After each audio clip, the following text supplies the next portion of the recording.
পৃথিবীর সমস্ত মুসলমানদের মধ্যে আল্লাহ তাআলার পক্ষ থেকে একটি মেসেজ দেওয়া হয় যে সারা পৃথিবীর সমস্ত মুসলমান একটা পরিবারের অন্তর্ভুক্ত।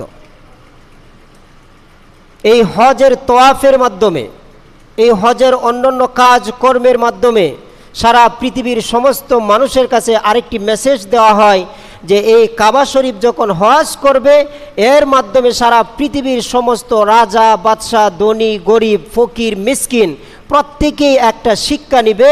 আল্লাহ রব্বুল আলামিনের কাছে একমাত্র ইবাদতের মাধ্যমে মর্যাদা এটা মাপা হয় এবং ধন সম্পদ, টাকা পয়সার মাধ্যমে আল্লাহ তাআলার নৈকট্য অর্জন ছাড়া সেগুলাকে কখনো মাপকাঠি করা হয় না। ধনী, গরিব, রাজা, বাদশাহ যখন তারা তওয়াফ করে তখন কি কাবাগরের চতুর্দিক দিয়ে এরকম কোনো নির্দিষ্ট জায়গা আছে নাকি যে এই জায়গা দিয়ে শুধু যারা বাদশাহ আছে তারা হজ করবে? বরং সেইখানে একজন রাজাও হজ করতেছে, একজন বাদশাহ হজ করতেছে, সারা পৃথিবীর মধ্যে ধনাঢ্যশীলদের মধ্যে থেকে একজন ধনাঢ্যশীল হজ করতেছে, আবার সাথে সাথে একজন ফকিরও তার সাথে কাঁধে কাঁধ মিলিয়ে হজ করতেছে। আপনি আমি দেখলে বুঝতেই পারবো না যে কে রাজা আর কে ফকির। এটা আল্লাহ তাআলার পক্ষ থেকে হজের মাধ্যমে আরেকটি মেসেজ যে আল্লাহ রব্বুল আলামিনের কাছে সম্মান এবং অসম্মানের এটা পার্থক্য কখনো টাকা পয়সা, ধন দৌলতের মাধ্যমে হয় না, এটা একমাত্র ইবাদতের মাধ্যমে হয়। বরঞ্চ এমন একটি ঘটনা এক সময় ঘটেছিল। হাদিস শরীফের মধ্যে বর্ণিত আছে, হযরত উমর ফারুক রাদিয়াল্লাহু তাআলা আনহু ওনার আমলে যখন হজের কার্যক্রম চলতেছিল তখনকার সময়ের ইসলামিক রাষ্ট্রের যেই সমস্ত প্রধান ছিল তারাও হজ করতেছে এবং সাথে সাথে যারা ফকির, মিসকিন, গরিব তারাও হজ করতেছে। এক পর্যায়ে মদিনার পার্শ্ববর্তী এলাকা একজন রাজা, তার নাম হলো জাবালা। ওই জাবালা বাদশাহ একবারে সামান্য পরিমাণ যেই সমস্ত হাজি সাহেবদের সাথে সে তওয়াফ করতেছিল এই কাবাগরটা, সে এমন ব্যক্তির সাথে তওয়াফ করতেছে যেই ব্যক্তিটা একজন সাধারণ মানুষ, সে কোনো রাষ্ট্রের প্রধানও নয়, খুবই গরিব মানুষ। ওই জাবালা যখন ওই ব্যক্তিটার সাথে হজ করতেছে, কাবাগরটা যখন তওয়াফ করে, এক পর্যায়ে ওই ব্যক্তির পায়ের মধ্যে ওই জাবালা, ওই বাদশার এহরামের কাপড়টা তার পায়ের নিচে পড়ে গেছে, টান লেগে গেছে। সাথে সাথে কোনো কথা নাই, চেহারা ফিরায় বলতেছে, কি ব্যাপার, এভাবে তওয়াফ করে নাকি? আমার এই এহরামের কাপড়টা তোর পায়ের নিচে চলে গেছে, তুই আমাকে চিনিস? আমি কে? আমি তো অমুক রাজ্যের রাজা। এই কথা বলার সাথে সাথে তার শরীরের মধ্যে, তার চেহারার মধ্যে একটি চর মেরে দিল। এই সময় হযরত উমর ফারুক রাদিয়াল্লাহু তাআলা আনহু ছিলেন। হযরত উমর ফারুক রাদিয়াল্লাহু তাআলা আনহু অতি তাড়াতাড়ি দ্রুতই দুজনকে বললেন, দুজন এইদিকে আসো, এটা আল্লাহ রব্বুল আলামিনের একটি অনন্য নিদর্শন। এখানে রাজা আর কে ফকির, কে ধনী, কে গরিব, এখানে কোনো পার্থক্য হয় না। তুমি যেই কাজটি করলাম, রাজা হওয়ার কারণে সে তো ভুলে এই কাজটি করেছে, তওয়াফ করার সময় ভুলে তোমার ইহরামের কাপড়টা তার পায়ের নিচে চলে গেছে। তুমি এমন একটি কাজ করলা, অতি দ্রুত যদি তার কাছ থেকে মাপ চেয়ে না নেও তাহলে বাদশাহ হতে পারো। ইসলামের বিচার একজন ফকির, একজন বাদশার সমানভাবে করতে হবে। সেই জন্য ওই ব্যক্তিটাকে আমি বলবো, ওই রাজার গালের মধ্যেও আরেকটি চর বসায়া দাও। সুবহানাল্লাহ। এটাই ইসলামের সৌন্দর্য।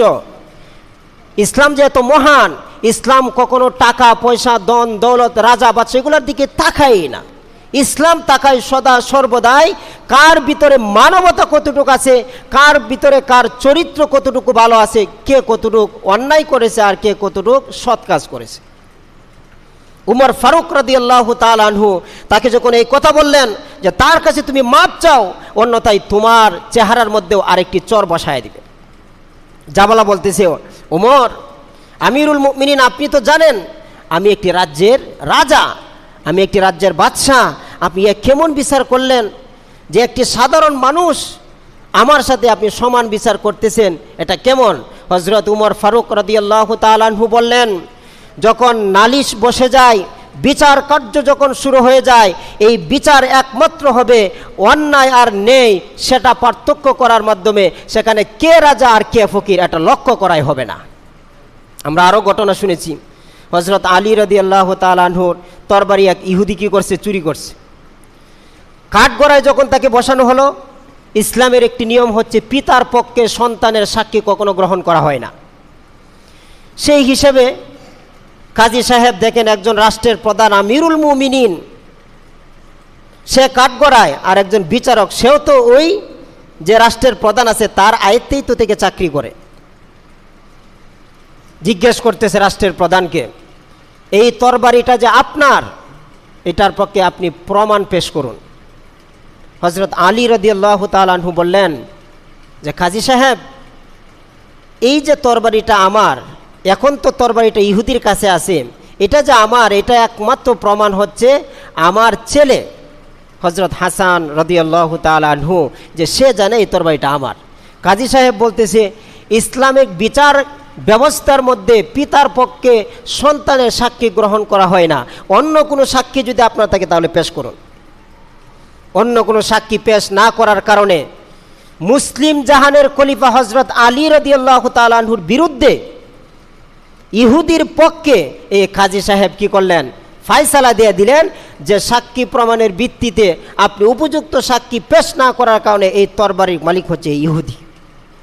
ইহুদি অবাক হয়ে গেল, এটা এমন কি ধর্ম, এত সুন্দর ধর্ম কি হতে পারে এই পৃথিবীর মধ্যে, যেখানে সাক্ষী প্রমাণ ছাড়া রাষ্ট্রের প্রধানের বিপক্ষে একজন ইহুদি অন্য ধর্ম অবলম্বীর পক্ষে এটা রায় দিতে পারে। এই সৌন্দর্য থেকে সে ইসলাম গ্রহণ করেছে, এটার নামই ইসলাম। উমর ফারুক রাদিয়াল্লাহু তাআলা আনহু এই হাজী সাহেবকে বলতেছে, সে বাদশাহ, যে অতি দ্রুত তার কাছে মাপ চাও। সে বলতেছে যে না, আমি একজন বাদশাহ হিসেবে একজন সাধারণ মানুষ, তার কাছে আমি মাপ চাইতে পারি না, বরং আপনি যদি আমাকে এটার উপর বাধ্য করেন তাহলে এখান থেকে আমি ইসলাম ধর্মটা ছেড়ে দেব। উমর ফারুক রাদিয়াল্লাহু তাআলা আনহু বলেন, তুমি যদি ইসলাম ধর্মও ছেড়ে দাও তারপরে সেই উপযুক্ত বিচারই হবে, আর ইসলাম ধর্ম ছেড়ে দেওয়ার কারণে তোমার শরীর থেকে কাল্লাটাও আলাদা করে দেওয়া হবে। এই ভয়ে সে কি করছে, মাপ চাইছে। সম্মানিত হাজিরিন, সুতরাং এই কাবা কেন্দ্রিক এই হজ, এই তওয়াফ সারা পৃথিবীর সমস্ত মুসলমানদেরকে আরেকটি মেসেজ দেওয়া হয় যে এটার মাধ্যমে সারা পৃথিবীর সমস্ত মুসলমান এক পরিবারের অন্তর্ভুক্ত। সেখানে টাকা পয়সা, ধন দৌলত, দায়িত্ব, রাজা বাদশার কোনো পার্থক্য নাই।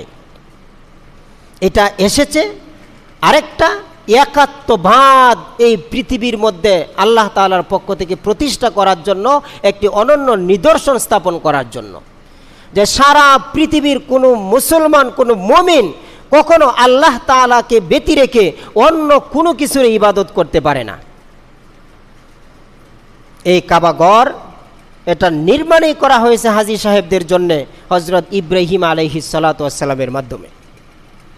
সেই ইব্রাহিম আলাইহিস সালাতু ওয়াস সালামকে একাত্মবাদ, শিরিক মুক্ত একাত্মবাদ এমন কঠোরভাবে শিক্ষা দিয়েছেন যার প্রমাণ পবিত্র কোরআনের মধ্যে লক্ষ্য করলে আমরা পাই। হযরত ইব্রাহিম আলাইহিস সালাতু ওয়াস সালাম